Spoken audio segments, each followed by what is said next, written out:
All right, following the White House's announcement today that President Trump was looking into revoking the security clearance for former Obama-era intelligence officials, including John Brennan, he's the worst of them, James Clapper, Susan Rice, Michael Hayden, the destroyed Trump media predictably, well, basically, if Trump breathes, they go into meltdown mode. Take a look.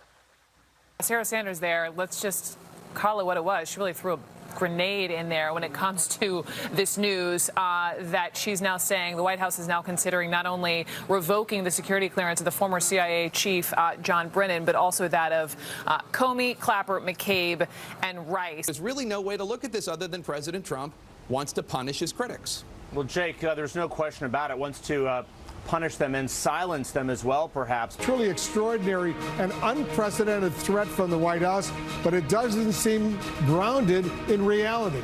This is a very dangerous day for American democracy. This is the move of an autocrat, not an American president. We shouldn't minimize this. This is a huge deal. This is Nixonian. This is the president threatening to use his power, essentially, to punish his political enemies. There's no other way to look at it. No, the other way is they abuse their power as it relates to, trying to influence the American electorate with Russian lies that Hillary paid for. He was the author of the New York Times bestseller, Trump's America, The Truth About Our Nation's Great Comeback. Fox News contributor Newt Gingrich, we're expecting GDP growth. Barclays today revised their prediction. I don't think it's going to get there, to 5.3% for the quarter. Anything above 4 would be a grand slam home run by any proportion. Let me get to the important issue here. I've never seen a group of people lie to courts like this, fix an investigation like this, that had turned on one presidential candidate like this and abused their power at such a level, lying to FISA judges to spy on Americans. We don't have a constitution, sir, if this stands. Well, no, we do have a constitution. We just have to fight to preserve it. Well, that's shredding Benjamin it, isn't Franklin it? said to the. Well, what Benjamin Franklin said to a woman right outside the Constitutional Convention when she said, "What have you achieved?" And he said, "A republic if you can keep it."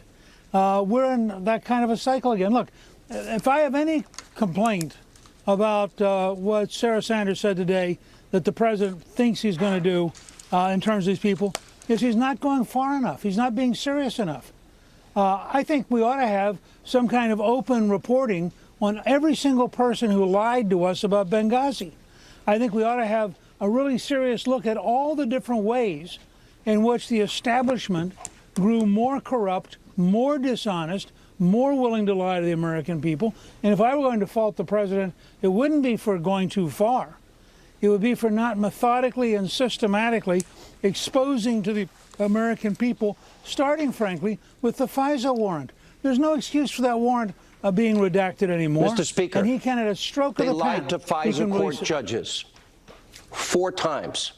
4 times the bulk of the application was Hillary's bought and paid for Russian, if Robert Mueller's paying attention, lies. Right. How is everything so topsy-turvy in terms of the country, the narrative, Mueller, and the media? Well, you in a sense, you just said it yourself. We know who these people are. The question is what we do about it. I mean, I have no doubt that the New York Times and the Washington Post and CBS News and all the other manifestations of the establishment are desperately seeking to prop up the corrupt system which fed them news stories, which took care of them, which made them feel like insiders. And I have no doubt that this is really an all-out fight between the old order, desperate in its dying phases, and the desire of the American people for honesty. But Sean, I think the real challenge, the challenge here is not them. I'm going to surprise you. The challenge is not them. We know who they are. The challenge is us. And the fact is, starting with the president, we haven't been tough enough, we haven't been direct enough, we haven't been focused enough. And I think if we were, this whole thing would collapse in a matter of weeks because it is so sick and the stench would be so great.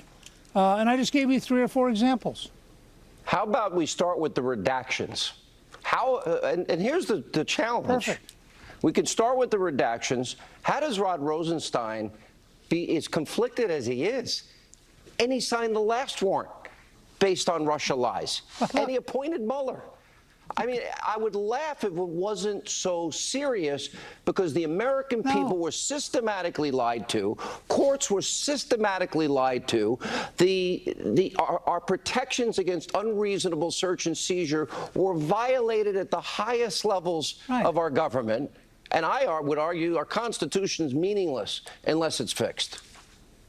Sean, here's where you and I are in a different place today. Help me. And maybe it's in part because I have an opportunity to take a deep step back and to think about history and to try to get a feel for where we are. Where you and I are in a different place is simple. The number one test is not Rosenstein. We know who he is. It's not any of these guys. The number one test is tomorrow morning, President Trump should sign a note completely eliminating the redactions and release the paper. There is no reason for him to not just go ahead and do it, get it over with. And that begins exactly what you've suggested. Let me take it a step further. At other things, he should sign it, release the totally unredacted version, and all those documents that Congress has been beating their brains over. How about he has the authority to release all of it? How about we release it all? Let's be transparent. I think that the only limitation should be active threats to people who are helping the United States, and that should have to be proven. But otherwise, get it all out in the open. Sources and methods protected. One of the places, right, within that framework, dump it all out there.